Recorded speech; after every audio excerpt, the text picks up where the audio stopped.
And we're back. This is how you get to the quest mode. I didn't realise this when I first played it. Yeah, it's hidden away, unfortunately, behind Japanese text, but what's to be expected, really? Yeah, I think I was replying to a friend and I didn't realise that. That's cool, it's a lottery whether you pick the right mode or not. I suppose that's load then. Yeah. Oh, wrong button. That's probably cancel and return to the menu. Yes. And you've kept that in. I don't know. Cool. Yeah, let's roll with it. I think my controller froze. My controller wouldn't let me input buttons after that. So, Whoa. yeah. And what had happened is I got back to there. I forgot to hit the record button and we're just going straight into here. Okay, yeah. Let's jump straight into it. It's like Sonic Colors, only not. So this is the opening battle. Am I right in thinking you're thrust into the battle? Yes. Against Draco, just to like introduce you to the Puyo mechanics, just in case you're not familiar with it. Which, if you're buying a game called Puyo box, chances are you're familiar with the mechanics anyway. But what else? I'll talk more about the actual mechanics of how quest mode works once this battle's over, because it's interesting the way they handle health in this game, and exactly how wild battles work is quite interesting. So you thought Pokemon was in the tip. You haven't seen anything till this. oh, the random encounter rate is ridiculous in this game. I don't know why. Every time I want a random encounter, all the time I thought I was diddly diddly diddly diddly diddly diddly diddly diddly diddly. Oh, nice. I'll recover from that. Surely. Maybe if she rotated the point, she might have been offsetting a little bit of it. Sorry, not this time. A game I really need to do from this, and once I get the time, is the Mario Monogatari game on the Saturn. Oh, I would love to play those games, but I'm convinced the language wall would be too much of an obstacle. Yeah. Oh, it's not. It wouldn't be much for me because I've as people see in my videos, I've played through the full Japanese version the whole way through. Yeah, but to be fair, that's the game you're familiar with. No, actually, that was about my third time playing the game. Well, still, that's your third time compared to your first time. And my first time I didn't even get far because the battery won't save, and then that was actually my first time playing through this with the battery saving. The first time I only got. First time I actually played, I only got up to Union Cave, and then well, the first cave that you're in, and then my power on my Game Boy Advance died out, so I had to start the game all over again. Chikorita. Okay, any idea what that's meant to be? The medal thing. Yeah. Typical JP. Oh, are you gonna read this? No, go ahead. I was about to make up some Japanese sounding gibberish. Watashi wa aru. Watashi wa aru.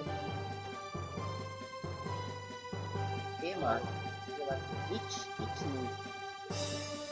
I do not know what she's saying, but I was just gonna do something like Star Wars, you know, Yeah, and a galaxy far away.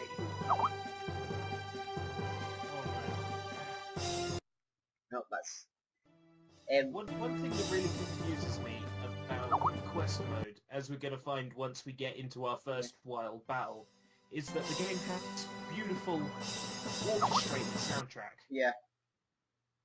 And yet, so are you getting Skype messages, yes, or were you getting them during the recording? I was getting them during the recording because every time I click off my how I'm able to record, you know, my PSX emulator, it just cuts the count, it cuts the sound, and my friend was saying about something about computing and all this, you know, like, have we been haven't been studying all this. What I love about this game is, we'll see in a little minute, is how they enter a house. Or how they... Yes, I remember. I don't want to spoil it for your fans. Here it comes. Here it comes. It just Every goes up. single time. No matter which door it is, it be it in a dungeon or somebody's house, it just blows off. Yeah. You can even break them with them arrows magic. I just like to think she's kicking the door and it's just Yes. flying away. Attack. Yeah, so You just get... basically the game's got this really nice orchestra style soundtrack, as you can hear. Yeah. Yet for the battles, It's the... it has the retro music and Yeah. the retro sound effects. It seems weird. There's a No, yes. No, that's it. Is it? No, yeah, yes, this needs mentioning as well. The way the game's rules operate is that depending on what equipment you have, depends on what in-game rules you can access. So Yeah. to begin with, you can only rotate and what's the one with the blue? I don't know, but what I equip makes it so that I can't rotate, and I didn't realise Yeah. this. Yeah, all your functions are behind options on the equipment that you have. So to access one feature, you have to give up another. Yeah. To do more damage, you might have to give up your ability to rotate. And somehow I got through a few battles without actually having to need to rotate anything. Yeah. And then there was one against was it Mummy or something like that?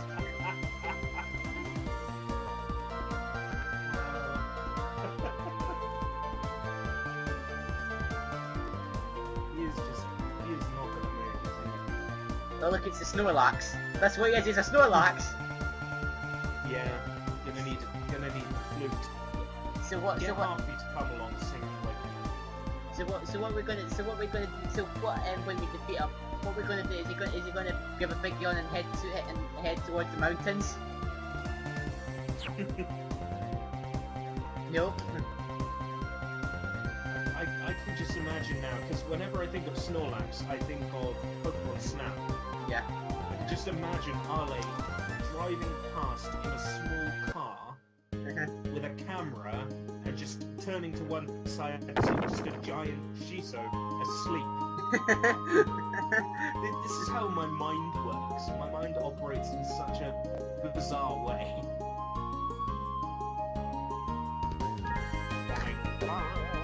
You're just sort of looking around at the moment trying to figure out where to go, right? Yeah. Yeah, I remember it being like there's a dungeon slightly Yeah. I seen it took me a while to find it as well. I seen the cave entrance, but I didn't think anything of it. Hello, Chopan.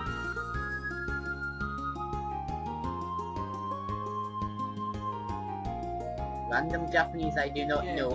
You also need a skill, I think, to actually get down those ledges. I think. Do you learn it in the first dungeon? Yeah, you get an item, and you get an item that makes it you can do it. That's right. Yeah, I've only really played up to like the end of the first dungeon. Same. This is and moving Shizo. oh look, there's the tower from Tsu. Ah, there we go. First world battle Right? against Don't. Willow Wisp. Wisp. Or enemy, as it says up there. Yeah, enemy. As you can see, I've just figured out that I can't move my puyo. Yeah. I didn't realise that what I'd equipped made it like that. But still,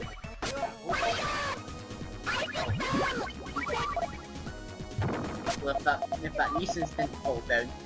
It looks like they live up to the name.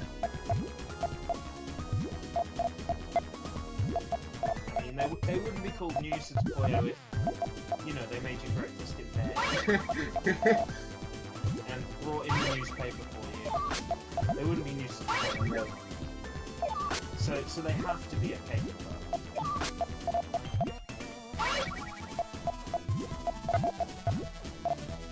don't know why. With these games, I do prefer the original versions of these tunes, you know, instead of these versions, because they don't sound right to me. If you know what I mean. So you prefer the Mega Drive sound version, the arcade sound version, as opposed to the Super Nintendo?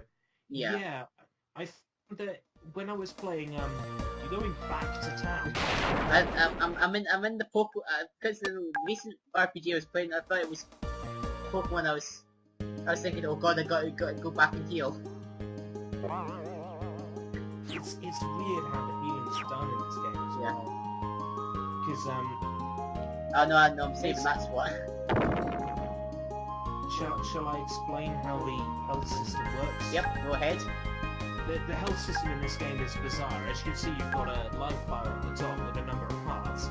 Basically, that goes down whenever you lose a Puyo match.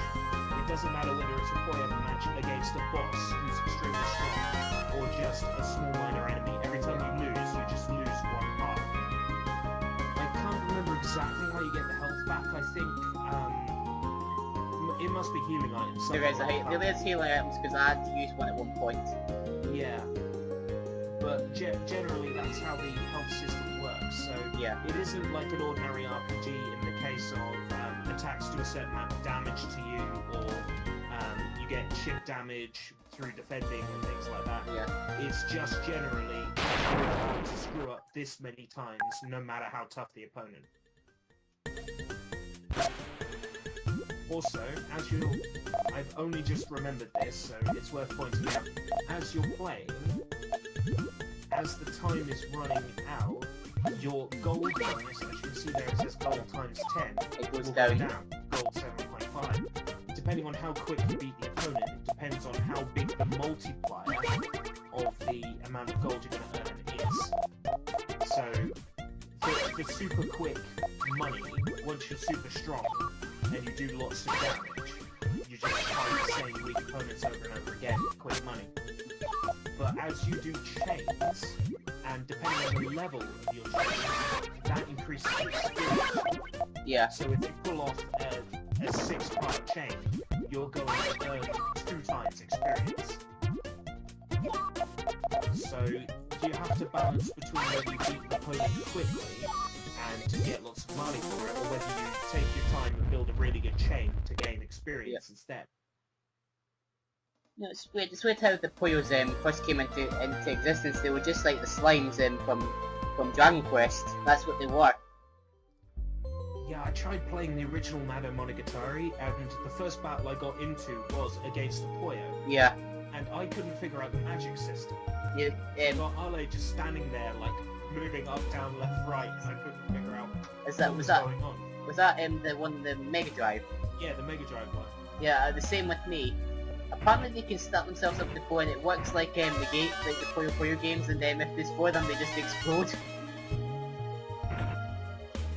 Really? You can just, like, stack the enemies together? Well, if you hit them, I think, if you hit them, another one comes down, and then when you hit them again, another one comes in. Like, hit them 3 times. It's similar, I don't know how the guy did it, but it's like the Puyo's, there's like, every time we fought them, there's like 4 of them came down, and just destroyed themselves. I think it's this battle where I realize where I take off the item that makes it so that I can't turn the Puyos. Yeah. I remember experiencing it for the first time and not knowing why I couldn't rotate the pieces, and then looking on the menu, oh, that sort of looks like a rotation symbol. It would have been around this time, yeah, that I would have figured it out as well.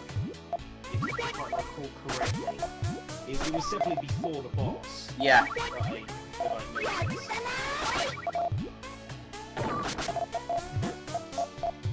It does make building combos very difficult.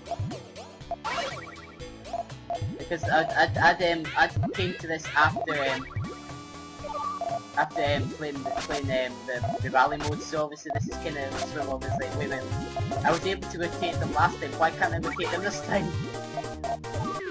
You're almost perhaps perhaps thinking, have I mapped the controller correctly? Yes. I messed up the controller mapping. Come on, press the... I know I did it. Press the start button. Oh, you didn't knock the door away. I don't want to do that. I do that with the other ones. Run away! One thing that really annoys me about this game is when you pick up any item, Arle has to stop and you have to get a description of what it is, including when it's money. That annoys me. Yeah, it's in very... Legend of Zelda Twilight Princess, for example, right? Just to give you an example in an RPG, when you load up your file and you go to get a rupee for the first time, you get a description of what that rupee is every time you load up your file, including if it's green or blue or whatever colour rupee it is. Yeah. Every time you load up your file, the first one you pick up. And that's because Nintendo wanted to make the save files one block in size. So they decided not to have a flag for if you picked up a particular type of rupee.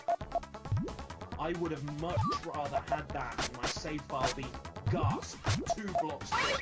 Yeah. So sometimes the decisions of companies really just confuse me.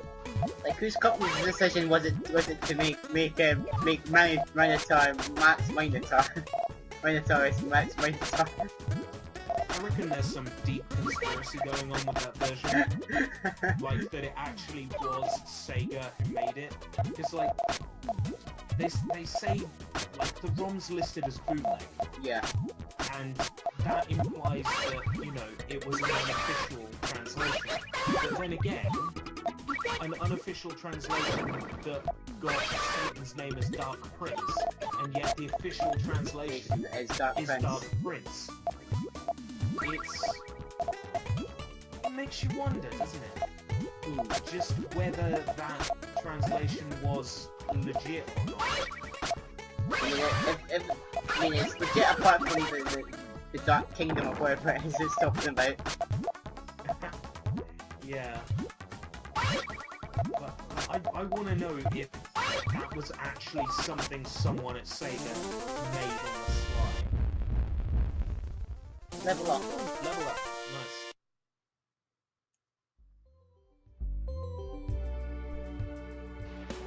By how common the random encounters are. I mean, Quest. I've heard of Zubats being common, but this... Zubats are common, but this is ridiculous. I can just imagine now, in Pokemon, like, the trainer walks into Mount Moon, it's like, okay, I'm ready. And then just a load of mummies start flying, flapping their arms, going towards it. That's how bad this is.